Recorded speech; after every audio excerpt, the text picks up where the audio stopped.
இன்றைய ஜீவ வார்த்தை யோவான் எழுதின சுவிசேஷம் 19வது அதிகாரம் 28வது வசனம்.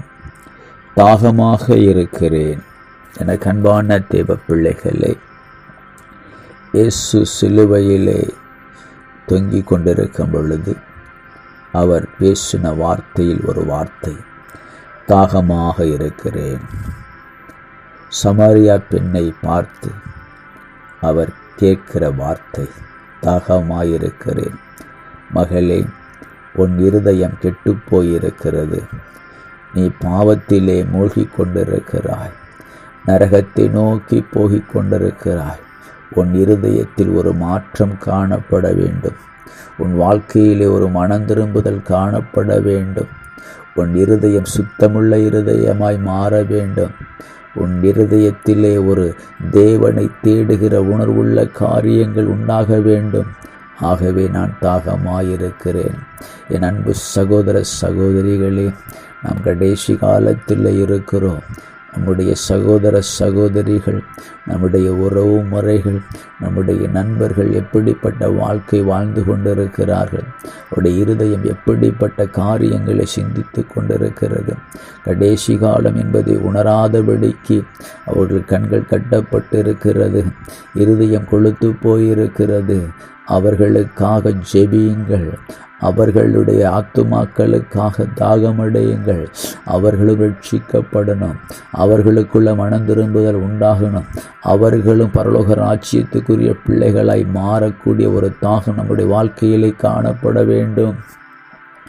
ஜனங்கள் கெட்டு போய் கொண்டிருக்கிறார்களே, ஜனங்கள் அழிந்து போய் கொண்டிருக்கிறார்களே. ஒரு தாகம் நம்முடைய வாழ்க்கையில், ஒரு ஆத்துமா தாகம் உண்டாகணும். இவர்களுக்காக நாம் என்ன செய்யணும்? இவர்களுக்காக ஜெபிக்கக்கூடிய ஒரு தாகம், இவர்களுக்கு சுவிசேஷம் அறிவிக்கக்கூடிய ஒரு தாகம், இவர்களுக்காக திறப்பில் நிற்கக்கூடிய ஒரு தாகம் நம்முடைய வாழ்க்கையிலே உண்டாகணும். எனக்கு அன்பு சகோதர சகோதரிகளே, அப்படிப்பட்ட தாகம்தான் என் ஆண்டவராய் இயேசு கிறிஸ்துவுக்கு இருந்தது. பாவிகள் மேல் தாகம் கொண்டார். பாவிகள் ரட்சிக்கப்படணுமே, பாவிகள் கர்த்தரிடத்துக்கு திரும்பணுமே என்கிற ஒரு தாகம் அவருக்குள்ளே காணப்பட்டது. எனக்கு அன்பான தேவ பிள்ளைகளே, தேவ ஜனங்களே, ஒரு தாகம் நம்முடைய வாழ்க்கையில் இருக்க வேண்டும். ஒரு தாகம் நம்முடைய வாழ்க்கையில் இருக்க வேண்டும். ஜனங்கள் சந்தோஷம் அடையணுமே, ஜனங்கள் மனமகிழ்ச்சி அடையணுமே, நரகத்தை நோக்கி போகக்கூடிய ஜனங்கள் கர்த்தரிடத்துக்கு திரும்பணுமேங்கிற ஒரு தாகம் நமக்குடைய வாழ்க்கையிலே காணப்பட வேண்டும். என் அன்பு சகோதர சகோதரிகளே, கடைசி காலத்தில் இருக்கிறோம். பாருங்கள், நம்ம வீட்டை பாருங்கள், சுற்றி இருக்கக்கூடிய ஜனங்களை பாருங்கள், நம்முடைய கிராமத்தை பாருங்கள், நம்முடைய பட்டணத்தை பாருங்கள். ஜனங்கள் எப்படி சிந்தனையோடு வாழ்ந்து கொண்டிருக்கிறார்கள், அவர்கள் எப்படிப்பட்ட வாழ்க்கை வாழ்ந்து கொண்டிருக்கிறார்கள் என்பதை உணர்ந்து அவர்களை மேல் ஒரு தாகம் உண்டாகணும். ஒரு ஆத்துமா மேல் ஒரு தாகம் உண்டாகணும். இவர்களும் கர்த்தருடைய பிள்ளைகளாய், இவர்களும் தேவராஜ்யத்துக்குரிய பிள்ளைகளாய் மாறக்கூடிய ஒரு தாகம் நம்முடைய வாழ்க்கையிலே காணப்பட வேண்டும்.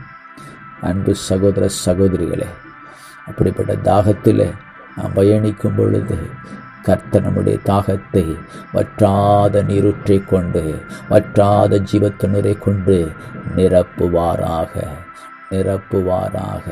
கர்த்தர் நம்முடைய வாழ்க்கையில் பெரிய காரியங்களை செய்வாராக. God bless you.